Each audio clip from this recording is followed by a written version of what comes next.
സന്ധികളെ സുസ്ഥിരമാക്കുന്ന ligaments എന്ന് പറയുന്ന ടോട്ടായിട്ടുള്ള structures വലിയുകയോ അല്ലെങ്കിൽ കീറുമ്പോൾ ഉണ്ടാകുന്ന ഒരു പരുക്കാണിത്. അപ്പോൾ ഇതിൽ യൂഷ്വലി നമ്മൾ ഫോളോ ചെയ്യുന്ന റൈസ് പ്രോട്ടോക്കോളാണ്. ഓരോ പ്രാവശ്യം ഇത് ഉളുക്കും തോറും നമ്മുടെ കാർട്ടിലേജിന് ഡാമേജ് വരും. കാർട്ടിലേജ് అనేది നമ്മുടെ തരുണാസ്ഥി, എല്ലുകളെ കോട്ട് ചെയ്യുന്ന അല്ലെങ്കിൽ ആ ജോയിൻസിനെ കോട്ട് ചെയ്യുന്ന ആ കാർട്ടിലേജിന് ഡാമേജ് വരും.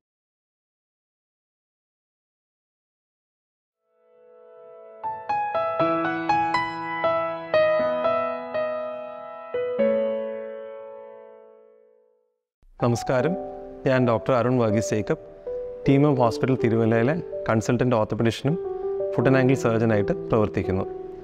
ഇന്ന് നമ്മൾ സംസാരിക്കാൻ പോകുന്നത് കണങ്കാൽ ഉളുക്ക് അല്ലെങ്കിൽ ആങ്കിൾ സ്പ്രെയിനെ പറ്റിയാണ്. എന്താണ് കണങ്കാൽ ഉളുക്ക്? നമ്മുടെ കണങ്കാൽ അതിൻ്റെ സ്ഥിരമായ പൊസിഷനിൽ നിന്ന് അമിതമായി വലിയുകയോ തിരിയുകയോ ഉണ്ടാകുമ്പോൾ വരുന്നൊരു പരുക്കാണിത്. കണങ്കാലിൻ്റെ എല്ലുകൾ തമ്മിൽ ബന്ധിപ്പിക്കുന്ന അല്ലെങ്കിൽ അതിൻ്റെ കണങ്കാലിൻ്റെ എല്ലുകൾ അതിൻ്റെ കറക്റ്റ് പൊസിഷനിൽ പിടിച്ചു വെക്കുകയും അതുപോലെ തന്നെ സന്ധികളെ സുസ്ഥിരമാക്കുന്ന ലിഗമെൻറ്റ്സ് എന്ന് പറയുന്ന ടോട്ടായിട്ടുള്ള സ്ട്രക്ചേഴ്സ് വലിയുകയോ അല്ലെങ്കിൽ കീറുമ്പോൾ ഉണ്ടാകുന്നൊരു പരുക്കാണിത്. ഇനിയും കണങ്കാൽ ഉളുക്ക് തന്നെ രണ്ട് തരത്തിലുണ്ട്. ഒന്ന് ഹൈ ആങ്കിൾ സ്പ്രെയിൻ, അതുപോലെ തന്നെ ലോ ആങ്കിൾ സ്പ്രെയിൻ. ഇതിൻ്റെ പേര് സജസ്റ്റ് ചെയ്യുന്ന പോലെ തന്നെ ഹൈ ആങ്കിൾ സ്പ്രെയിൻ എന്ന് പറഞ്ഞാൽ നമ്മുടെ കണങ്കാലിൻ്റെ ജോയിൻറ്റിന് തൊട്ട് മുകളിലുള്ള സിൻഡസ്മോട്ടിക് ലിഗമെൻറ്റ്, അതായത് ടിബിയയും ഫിബുലയും തമ്മിലുള്ള ആ രണ്ട് എല്ല് തമ്മിലുള്ള സ്റ്റെബിലൈസേഷൻ ചെയ്യുന്ന സിൻഡസ്മോട്ടിക് ലിഗമെൻറ്റ്സ് ഒരു റൊട്ടേഷണൽ ഇഞ്ചുറി വഴി ഇഞ്ചേർഡ് ആകുമ്പോഴാണ് നമ്മൾ ഹൈ ആങ്കിൾ സ്പ്രെയിൻ എന്ന് വിശേഷിപ്പിക്കുന്നത്. ലോ ആങ്കിൾ സ്പ്രെയിൻ ബേസിക്കലി നമ്മുടെ സാധാരണ രീതിയിലുള്ള ആങ്കിൾ സ്പ്രെയിൻ എന്നാണ് വിശേഷിപ്പിക്കുന്നത്. അതായത് നമ്മൾ നോർമൽ ആങ്കിൾ സ്പ്രെയിൻ സംഭവിച്ചെന്ന് പറയുമ്പോൾ നമ്മൾ ഉദ്ദേശിക്കുന്ന ലോ ആങ്കിൾ സ്പ്രെയിൻ സംഭവിച്ചെന്ന് തന്നെയാണ്. ഇനിയും ലോ ആങ്കിൾ സ്പ്രെയിൻ രണ്ട് മെക്കാനിസത്തിൽ കൂടെ സംഭവിക്കാം. ഒന്ന് ഒരു ഇൻവേർഷൻ ഇഞ്ചുറി അല്ലെങ്കിൽ ഒരു ഇവേർഷൻ ഇഞ്ചുറി. ഇൻവേർഷൻ ഇഞ്ചുറിയിൽ നമ്മുടെ കണങ്കാല് ഉള്ളിലേക്ക് തിരിഞ്ഞിട്ട് കാലിലെ പുറത്ത് കിടക്കുന്ന ലിഗമെൻറ്റ്സ് ആയ പുറത്തെ സൈഡിൽ കിടക്കുന്ന ലിഗമെൻറ്റ്സ് ആയ ആൻറ്റീരിയർ ടാലോഫിബുലാർ ലിഗമെൻറ്റും കാൽക്കിനിയോ ഫിബുലാർ ലിഗമെൻറ്റ്സിനാണ് പരുക്ക് വരുന്നത്.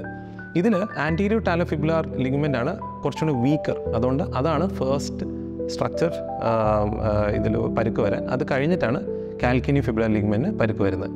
എന്നാൽ ഇതാണ് ഈ രണ്ട് ലിഗമെൻറ്റിൻ്റെ ഇഞ്ചുറിയാണ് ഏറ്റവും കോമണസ്റ്റ് ആയിട്ട് കാണുന്നത്. പിന്നെ ലെസ് കോമൺ ആയിട്ട് കാണുന്നതാണ് ഇവേർഷൻ ഇഞ്ചുറി. ഇതിൽ കാലിൻ്റെ ഉൾവശത്ത് കിടക്കുന്ന ഡെൽറ്റോയിഡ് ലിഗമെൻ്റാണ് പരുക്ക് ഏൽക്കുന്നത്. എങ്ങനെയാണ് കണങ്കാൽ ഉളുക്ക് സംഭവിക്കുന്നത്?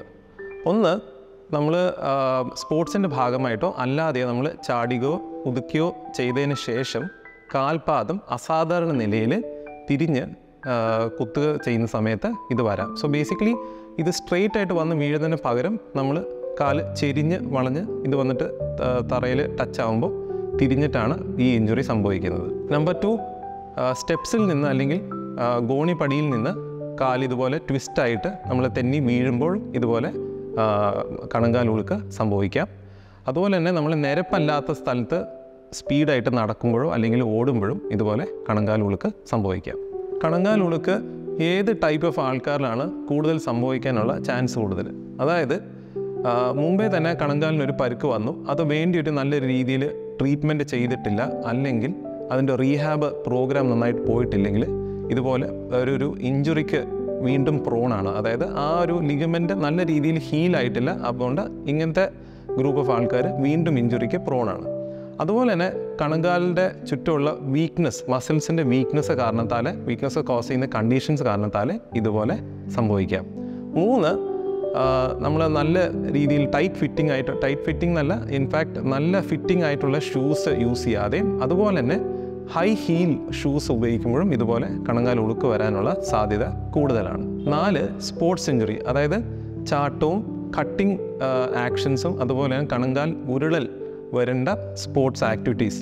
അതായത് എക്സാമ്പിൾ പറയുകയാണെങ്കിൽ ബാസ്കറ്റ്ബോൾ, ഫുട്ബോൾ, ടെന്നീസ്, ബാഡ്മിൻ്റൺ, ഇതിലെല്ലാം നമ്മളിപ്പോൾ ഒരു ഡോഡ്ജിങ്ങും കട്ടിങ് ആക്ഷനും കൂടുതലായിട്ട് വരുന്ന സ്പോർട്സാണ്. അപ്പോൾ ഇതിലെല്ലാം കണങ്കാൽ ഉളുക്ക് വരാനുള്ള സാധ്യത കൂടുതലാണ്. നമ്മളിതിൽ മനസ്സിലാക്കുന്ന ഒരു കാര്യം വെച്ചാൽ കായിക വിനോദങ്ങളിൽ സംഭവിക്കാവുന്നൊരു ടോട്ടൽ പരുക്കെടുത്ത് നോക്കുകയാണെങ്കിൽ അതിൽ ഒരു 25% ഈ പറഞ്ഞ കണങ്കാൽ ഉളുക്ക് തന്നെയാണ്. ഇനി നമുക്ക് ഡിസ്കസ് ചെയ്യാവുന്നത് വീട്ടിൽ ചെയ്യാവുന്ന ട്രീറ്റ്മെൻറ്റ് പറ്റിയാണ്, അല്ലെങ്കിൽ വീട്ടിൽ ചെയ്യാവുന്ന പൊടി കൈകളെ പറ്റി. അപ്പോൾ ഇതിൽ യൂഷ്വലി നമ്മൾ ഫോളോ ചെയ്യുന്നത് റൈസ് പ്രോട്ടോക്കോളാണ്. അതായത് റൈസ് എന്ന് വെച്ചാൽ RICE. R എന്ന് പറഞ്ഞാൽ റെസ്റ്റ്, അതായത് നമ്മൾ ആ ഇഞ്ചുറി പറ്റിയ ഭാഗത്തിൽ നമ്മൾ വിശ്രമം കൊടുക്കുക. I എന്ന് പറഞ്ഞാൽ ഐസ് ആപ്ലിക്കേഷൻ, അതായത് നമ്മൾ ആ ഇഞ്ചേർഡ് പാർട്ടിന് നമ്മൾ തണുപ്പിക്കുക. 3 കംപ്രഷൻ C. അത് നമ്മൾ ഈ വീക്കം കൂടുതലായിട്ട് കാണുകയാണെങ്കിൽ നമുക്കൊരു ക്രേപ്പ് ബാൻഡേജ് യൂസ് ചെയ്തിട്ട് ആ വീക്കം കുറയ്ക്കാൻ പറ്റും. ആൻഡ് ലാസ്റ്റിലെ E എന്ന് പറയുന്നത് എലിവേഷൻ, അതായത് നമ്മുടെ പരുക്ക് വന്ന ഭാഗം നമ്മൾ ഉയർത്തി വെക്കുക. ഈ ഒരു റൈസ് പ്രോട്ടോക്കോൾ നമ്മൾ ഫോളോ ചെയ്യുമ്പോൾ ഒരു ചെറിയ തോതിലുള്ള പരുക്കുകളും അതുപോലെ തന്നെ ഈ കണങ്കാൽ ഉളുക്കും ഇതുകൊണ്ട് അങ്ങ് ശരിയാവും. ബാക്കി ശരിയാവാത്ത അല്ലെങ്കിൽ പെർസിസ്റ്റിംഗ് സിംറ്റംസിന് നമ്മൾ ഒരു ഹോസ്പിറ്റൽ തന്നെ വിസിറ്റ് ചെയ്യേണ്ടതാണ്. ഇനി ഹോസ്പിറ്റൽ നമ്മൾ നിർബന്ധമായിട്ട് എന്ത് കാണുമ്പോഴാണ് കാണിക്കേണ്ടത്? 1, നമ്മുടെ വീക്കവും വേദനയും കഠിനമായാൽ. 2, നമ്മൾ ട്രീറ്റ്മെൻറ്റ് ചെയ്തിട്ടും ഇത് കുറയുന്നില്ലെങ്കിൽ. 3, ഈ ഇഞ്ചുറി വരുന്ന സമയത്ത് തന്നെ നമ്മൾ കണങ്കാലിനുള്ളിൽ നിന്ന് നമുക്കൊരു ക്ലിക്സോ അബ്നോർമൽ സൗണ്ടോ അല്ലെങ്കിൽ നല്ലൊരു രീതിയിൽ വേദന അനുഭവപ്പെട്ടിട്ടുണ്ടെങ്കിൽ. 4, ഇഞ്ചുറി വന്നതിന് ശേഷം നമ്മുടെ ചലനം കുറയുക, അതായത് റേഞ്ച് ഓഫ് മൂവ്മെൻറ്റ് കുറഞ്ഞിട്ടുണ്ടെങ്കിൽ നമ്മൾ ഹോസ്പിറ്റലിൽ അത് തിരിച്ചു വന്നിട്ട് കാണിക്കണം. ഹോസ്പിറ്റലിൽ എത്തിയാൽ നിങ്ങളെ കാണുന്ന സ്പെഷ്യലിസ്റ്റ് ഡോക്ടർ നിങ്ങളെ ക്ലിനിക്കലി പിടിച്ചു നോക്കുകയും അതുപോലെ തന്നെ എക്സ്റേസ് എടുത്ത് ഇതിൽ ഫ്രാക്ചേഴ്സ് ഇല്ലാതെ, അതായത് പൊട്ടലുകളും ഒടിവുകളും ഇല്ലാന്ന് ഉറപ്പാക്കുകയും ചെയ്യും. കാരണം ഇതിൻ്റെ രണ്ടിൻ്റെയും പ്രസൻറ്റേഷൻസ് ഏകദേശം ഒരുപോലെ തന്നെ വരാം. ഇത് കഴിഞ്ഞാൽ ഫ്രാക്ചേഴ്സ് ഒന്ന് റൂൾ ഔട്ട് ആയി കഴിഞ്ഞാൽ പിന്നെ നമുക്ക് ഇതിൻ്റെ കറക്റ്റായിട്ടുള്ള ഡയഗ്നോസിസിലെത്തി ട്രീറ്റ്മെൻറ്റ് ആരംഭിക്കുന്നതാണ്.